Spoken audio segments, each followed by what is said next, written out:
Very warm welcome to commerce की दुनिया SS academy. Hi guys, कैसे हैं आप लोग? मज़े में?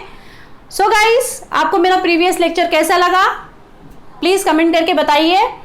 एंड कोई भी डाउट्स हैं तो आप प्लीज़ कमेंट कर सकते हैं। जिसमें प्रीवियस वीडियो में मैंने आपको what is the difference between accountancy and accounting ये बताया था। सो आज मैं आपको अकाउंटेंसी के बेसिक टर्म्स बताने जा रही हूँ। एक्चुअली क्या होता है, जब तक हमारे बेसिक टर्म्स अकाउंटेंसी के क्लियर नहीं होते हैं हम अकाउंटिंग नहीं कर सकते हैं। जिस तरीके से मैथमेटिक्स सब्जेक्ट के अंदर आपको फॉर्मूले चाहिए, फिजिक्स के अंदर भी आपको फॉर्मूले चाहिए, आपका बेसिक टर्म क्लियर होना चाहिए, उसी तरीके से अकाउंटेंसी के अंदर भी अकाउंटिंग करने के लिए हमारे जो बेसिक टर्म्स है वो क्लियर होने चाहिए। सो गाइज, आज मैं आप लोगों को सिखाने जा रही हूँ एसेट्स एंड लायबिलिटीज के बीच में डिफरेंस क्या होता है। ये जो बेस एसेट्स एंड लायबिलिटीज है that is very very important. ये बहुत ही ज़्यादा ज़रूरी है। क्यों ज़रूरी है? तो मैं आपको क्योंकि बिना एसेट्स एंड लायबिलिटीज के अगर आपका इसका डाउट क्लियर नहीं होता है, अगर आपका ये कॉन्सेप्ट क्लियर नहीं होता है तो आपको अकाउंटिंग करने में मीन्स जर्नल एंट्री बनाने में, लेजर बनाने में, उसके कैलकुलेशन करने में बहुत ज़्यादा डिफिकल्टी आएगी। तो मैं आपको बताती हूँ एसेट्स क्या होते हैं, लायबिलिटीज़ क्या होती हैं। तो first meaning of the asset is assets are item possessed by a business that will provide it benefits in future। means assets वो items होते हैं जो कि हमें फ्यूचर में बेनिफिट प्रोवाइड करते हैं। assets वो items होते हैं जिसमें हम लोग अगर इन्वेस्टमेंट कर रहे हैं तो वो हमें फ्यूचर में बेनिफिट प्रोवाइड करते हैं। जैसे फॉर एग्जांपल आपने इन्वेस्टमेंट किया है, आपने इन्वेस्टमेंट किया प्लांट एंड मशीनरीज के बीच में। प्लांट एंड मशीनरीज आप परचेज करके लाए, आपका बिजनेस है, प्रोडक्शन बिजनेस है। जब तक आप प्लांट एंड मशीनरी परचेज नहीं करेंगे तब तक आप प्रोडक्शन नहीं कर पाएंगे। आपने प्लांट एंड मशीनरी परचेज किया, plant and machinery is your asset, आपको खर्चा करना पड़ा लेकिन प्लांट एंड मशीनरी आया, उसकी हेल्प से प्रोडक्शन हुआ, प्रोडक्शन होने के बाद आपने उसको सेल किया, सेल करने के बाद आपको कैश जनरेट हुआ, आपको पैसे मिले। उसी तरीके से लायबिलिटीज क्या होती हैं? Liabilities are items that are obligation for business। Liabilities वो आइटम होते हैं जो कि बिजनेस के लिए ऑब्लिगेशन है, मीन्स बिजनेस के लिए डेप्ट है, मीन्स बिजनेस को बाद में उसे रीपे करना पड़ता है, इसीलिए that is the liabilities. Means हमारे ऊपर बोझ है, हमारे ऊपर उसकी जिम्मेदारी है तो जो कि हमें रीपे करनी है, that is called the liabilities. Next क्या बता रखा है? Impact of cash flow. It is responsible for generation of cash flow for a business. आप ये भी बोल सकते हैं कि it is responsible for generation of cash inflow for a business.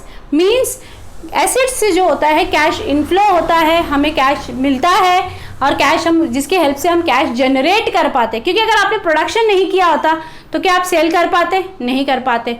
तो जैसे फॉर एग्जाम्पल आप हैं, आप पढ़ाई कर रहे हैं, आपके पेरेंट्स जो है आपके ऊपर खर्चा कर रहे हैं, दैट इज एक्सपेंस फॉर। आप सोचेंगे कि ये तो एक्सपेंस है, नहीं खर्चा है, नहीं खर्चा नहीं है, that is called the investment. Because आप उसका रिटर्न बाद में देने वाले हैं, क्योंकि आपको अच्छी जॉब लगेगी, आप अच्छा पैसा अर्न करेंगे, तो वो कैश जनरेट हो रहा है कि नहीं हो रहा है, वो होता है एसेट्स।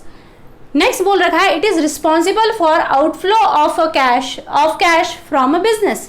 ये जो रहता है आउटफ्लो ऑफ कैश है, क्योंकि भाई आपने लोन लिया है किसी से आपने क्रेडिट में परचेज किया। क्रेडिट परचेज मीन्स उधारी में खरीदा है, आपने इमीडिएटली पेमेंट नहीं किया उसका, तो वो आपकी लायबिलिटीज हैं, आपको रीपे करना ही पड़ेगा उनको।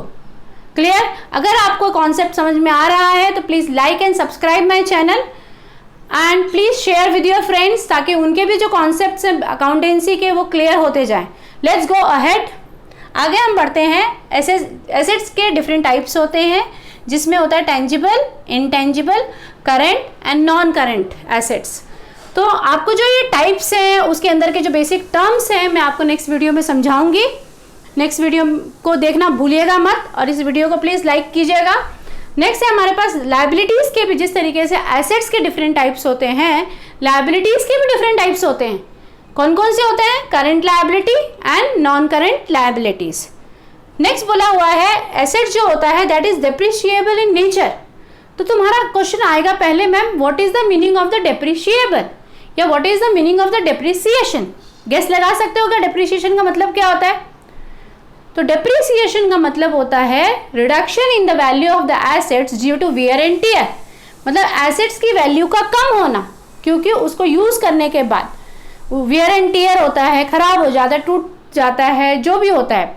जैसे फॉर एग्जांपल के लिए आप अभी स्कूल जा रहे हैं, तो आपके पेरेंट ने आपके लिए बाइक खरीदी है या साइकिल खरीदी है, और सपोज बाइक खरीदी है, 1 लाख रुपीज़ की बाइक खरीद के या स्कूटी खरीद के आपको दी है, आप उसको यूज़ कर रहे हैं। जब आप उसको सेल करने जाएंगे तो क्या आपको 1 लाख रुपीज़ मिलेंगे या उससे ज़्यादा वैल्यू मिलेगी? नहीं, क्योंकि आपने उसको यूज़ किया है। तो जब किसी भी एसेट की वैल्यू यूज़ करने के बाद डिक्रीज हो जाती है, उसे हम बोलते हैं डेप्रिशिएबल इन नेचर। क्लियर?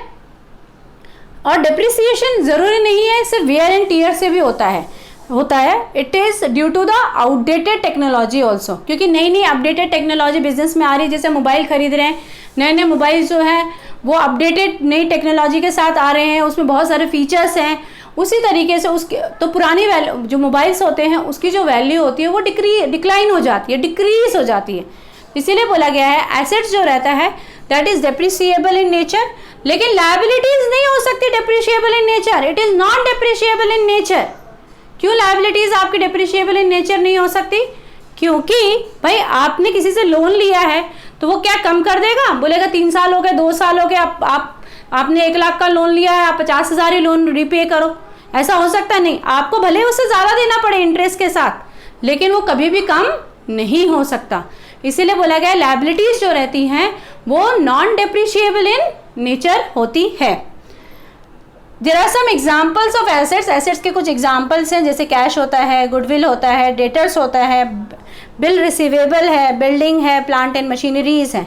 उसी तरीके से लायबिलिटीज के भी कुछ एग्जांपल्स हैं हमारे पास, वो है loan, bank overdraft, outstanding interest. So guys ये जो एग्जांपल्स हैं ये भी बेसिक टर्म्स हैं अकाउंटेंसी के, जो मैं आपको अब मेरे नेक्स्ट वीडियो लेक्चर में बताऊंगी। ठीक है, आप मेरा नेक्स्ट वीडियो लेक्चर देखना मत भूलिएगा, क्योंकि हर स्टेप के बाद एक नए नए बेसिक टर्म्स निकलते जाते हैं, तभी हम अकाउंटेंसी या अकाउंटिंग को कर पाएंगे, तभी हम कैलकुलेशन कर पाएंगे। सो गाइज अगर आपको मेरा ये लेक्चर अच्छा लगा हो, please like, subscribe and share करना बिल्कुल मत भूलिएगा। बेल आइकन दबाइएगा ताकि आपको अपडेट मिलता रहे मेरे नए लेक्चर्स के बारे में। Okay guys, bye bye, have a nice day.